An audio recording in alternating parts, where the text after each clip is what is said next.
Latest chika Catherine Bernardo pinatunayang siya pa rin ang reyna, kinabog ang Can't Guy Me Love ni Belle. Sumakses ang pagbabalik ni Catherine Bernardo sa paggawa ng serye at mukhang guguhit na naman ito ng kasaysayan.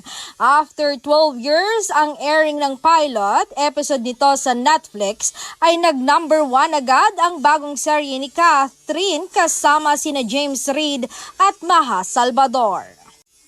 Ang bongga nga ni Catherine Bernardo dahil muli nitong nahawakan ng titulong Fastest Top 1 local series sa bansa mula sa nasabing streaming app.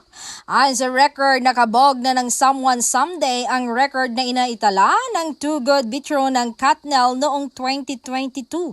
Sa ngayon nga ay pumapangalawa na lang ang huling serye ni Catherine at Daniel Padilla sa Catred series. Ang Donville series na Can't Buy Me Love naman ang pangatlo sa listahan ng fastest Filipino content na nakakuha ng number 1 spot sa mga TV show on Netflix Philippines. So mukhang natalo na ni Catherine Bernardo itong si Belle Mariano. Ang nakakaloka pa, may mga netizen na kumukuda na tinalbugan na raw ng bagong serye ng Asia's Superstar ang Katnel series. Ang bongga ni Catherine siya rin kasi ang may hawak ng number 1 at number 2 spots bilang highest grossing Filipino films of all time.